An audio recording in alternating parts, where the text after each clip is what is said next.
I don't know where to start. He was already starting to patronize me, like, can you pay me already? And he ghosted me. He was very rude. He was really, really rude. This is gonna be a long one.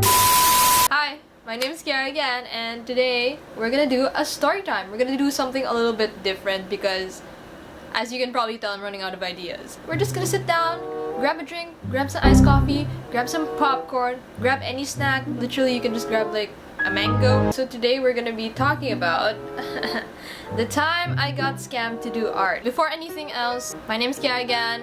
I'm an artist from the Philippines. I take commissions from people. You can check out my art account at Kiara Again Arts. I'm open for commissions right now because quarantine is going on. So yeah, check down below if you wanna. We're gonna start off way back when I was starting YouTube. So this was like a year ago. So when I started YouTube, my video went viral. And that's how this whole shebang happened. I was emailed by a person named Guy Jeff. It was really sketchy because the title was smiley face $? This person was like, "Hi, great article on your dress. Where do you plan to go to school? Hope we can email and work together." And this is what I was like, oh, this is sketchy. I'm not gonna reply to this because I'm not stupid. I'm not stupid, okay? It's kind of stupid. Like, this whole thing is kind of stupid. After that, he was like, "At present, we have ongoing work with the Clinton Foundation, UNICEF, Breast Cancer Research Foundation, other national organizations." I saw UNICEF and I was like, whoa! And then he gave me his links to like his samples, his credentials. I have to give it like a big disclaimer. I'm like an internet detective. Like, if I want to find something, I will find it, which sounds so scary, but like, please stick with me. If I want to find something about someone, I will find it. That Sounds so bad. That's just me. Like, if you're my friend, you know I'm just really good at finding things online. And so I searched all about him and I could not find as much as another person giving a review on this. I went on Reddit, guys. I found his Instagram. Guess what? He only had like 2 followers and the only people he was following was me. So I was like, okay, sketchy, but let's just see where this goes. I wasn't planning on like accepting anything until I got money. I replied even though the title was really sketchy, but my reply was just, "Hi, thanks for reaching out." And then I was like, "Sure, I'd love to collaborate, but could you tell me like what specifically?" And then he said, "It's funny, I didn't realize you were from the Philippines, but that's not a problem. I do wonder if you have come to the US or if you're interested in this. We have a lot of Filipino friends all over the country and I sure would love to host you." Like, what? so I'm just like, okay, what? Host basically means like I'll stay at their house if I ever go to the US. I don't know, like some people from other countries probably have like their own cultures and I don't want to like judge like. Then he said, "Please Google this one artist. He is my best friend and half Filipino, a fashion designer, magazine designer, and a children's book artist that I'm sure you'll love. Let me know your hourly rate so we can start." And then I said, "Hello, before we do anything, what work are we talking about?" Because he didn't answer the question. I was like, what is this for? He just gave me information about himself and he was trying to like build conversation with me. Like every time I'd reply, he'd like I don't know. Like, why would he, like, why are you making conversation? Like, I have had other clients in the past and they would never make conversation. It's literally like, "Hi, congrats, let's get to business," you know? There's no like foreplay, you know what I'm saying? But if you're like trying to collaborate, you want to be as professional as possible. So you're not trying to like find out the personal life of someone. And he said, "Our first project will begin very soon with digital portraits of African faces. It would be like the portraits attached on my portfolio." So my portfolio had my drawings of my friends. So like, "Hi Kyla, if you see this. Hi LJ. Hi Louis Collins, you're not my friend, but like if you want to be, I'm down."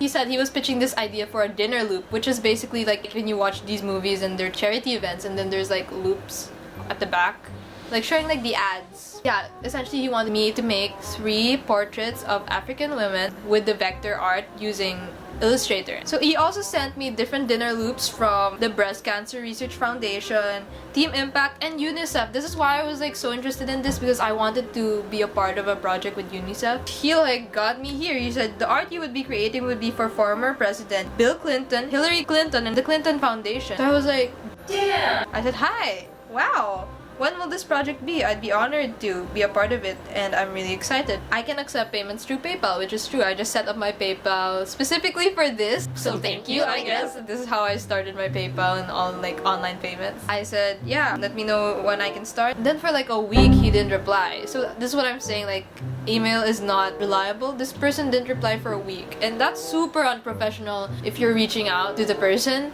And he barely had like an explanation. What he said afterwards was like, Oh, sorry, I didn't realize I missed your email. because I followed up. If your client doesn't reply, you have to follow up just to make sure if they're interested or not, because how will you get the coin? He said the Clinton event is on May 9, but my deadline was on April 29, so he gave this to me April 25 and he expects me to finish it in 4 days. I think there should be like a 1 week allowance for like big projects like this, especially if it's digital art, because there are revisions and all that stuff. And then he put the Dropbox of all the resources I need, so I was like, Seems legit. So I asked if it could be okay to use Photoshop because I was not familiar with Illustrator, and I know that's not professional, but I only had 4 days to do this, so I wouldn't be able to learn Illustrator on the spot. He was like really nice about it. He's like, it's fine, don't worry about it. And I was like, okay, thank you so much. He was like, you remind me of a friend of mine. This person, she's like, she's also Filipino. Are you related to her? And as you can clearly tell, our last names are not the same. So I was like, what? No, like I'm not related to her. Let's just say her last name's Lo. So let's just call her J-Lo. And he said, you didn't have a cousin named J-Lo, but now you do. And I was like, what? He said, when you're ready to visit the States, she can be another friend you can stay with. I went to Europe after college and stayed with people who went to my college as I traveled around. If you come to the States, I can help you stay with families in Boston, New York, San Francisco, and Los Angeles. And of course, here with us in North Carolina. And I was like, and at this point, he's aware that I am a minor. I have told him I am 17, which sounds so bad, you know, but this was just last year. I said, oh wow, thanks for the offer. And he said, Come to the US when you're young so you can sleep on our sofas. I'm like, what? Yeah, so after that, I sent my invoice. And then we just kept talking about the Dropbox, things I need to do. And I didn't start on it yet because even though I was like super excited on it, I have watched so many videos like this where people would make story times about how they were scammed or like give their tips on what to do when you start having commissions. So yeah, I said before anything I'll need a 50% down payment. All my PayPal details are in the invoice I sent. Tell me how that sounds for you, smiley face. After I asked for money, that's when he started becoming cold and stuff. I don't know how else to describe it. So what he said was, Dear Miss Gan. Take note, he didn't say Kiara, because if you check like all of the other emails, it'd be Dear Kiara. So he said, that's a very reasonable request. We've never worked together before and I'm unknown to you. And it's not reasonable for me to expect you to begin work with assurance you'll be paid. So please know, I find nothing wrong with you asking this. But, ... you're a stranger to me too. huh? And I've never worked with you nor seen your work. I don't even know if the quality will be acceptable. And have already agreed to a less optimal format, which is Photoshop, not Adobe Illustrator.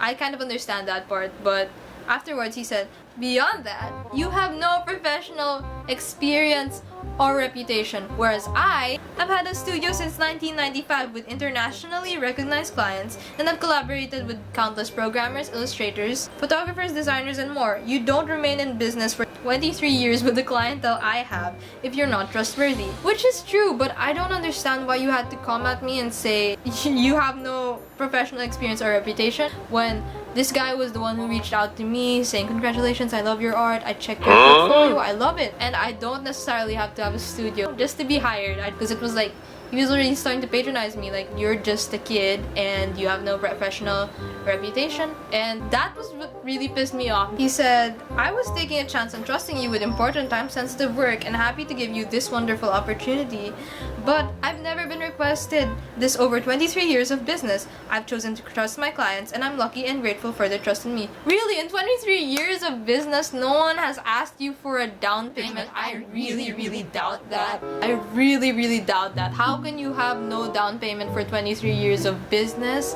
And how can you have a business for 23 years when you have like 0 clients posting reviews online, 0 information about your website, 0 social media presence? Because it does give more trust to a brand if you can see they're more open and interacting socially with their clients or like getting their work out there, basically. I may be wrong, but That's how I see it. This was just a year ago, mind you. This wasn't like 2010 or something. And he said, "So, I suggest we're not compatible partners. Maybe you're a better business person than me already, and I applaud you and look forward to seeing great things from you. Please disregard the request for work, we'll disregard the invoice, and let's both move on to more compatible partnerships." And yeah, after this, I was like, what did I do wrong? I saw it and I was confused, and I said, the moment I ask for money, that's when you literally just be like, peace out. I said, "Dear Mr.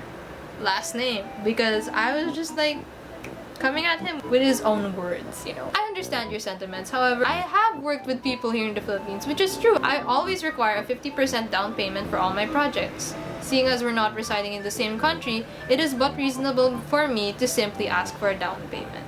Because I literally had like no guarantee whether or not he'd ghost me. Like, I couldn't contact him anywhere else besides email. On the note that you have never seen any of my works, I'm easily reachable through all my social media, where you have found my works. If you think that I would scam you in any way, I'm sure you would be able to reach me on all my available social media platforms. I appreciate the opportunity, but as a fellow creator, I find it very patronizing to mention that you have a professional studio reputation, whereas I have none.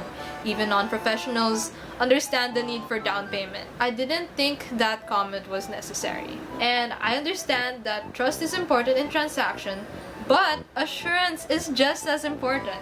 So again, thank you for the opportunity, and I agree that we are not compatible partners. My work relies on assurance just as much as yours relies on trust. Sincerely, Kerrigan. I didn't get scammed. So yeah, I kind of clickbaited you guys, but I did almost get scammed. For many of you, you might not think this is a scam. Many of you will, but many of you won't think it's a scam because of how elaborate this person was trying to get me to do work with him using big companies' names like UNICEF. And up to this day, I'm not sure if it was even really true, you know? I'm not sure if it was true. If it was true, then maybe he just didn't want to work with me, and maybe that's just how he works his company. Do your research. You have to do your research really well and not just like fall for it and just end up giving them free labor, you know?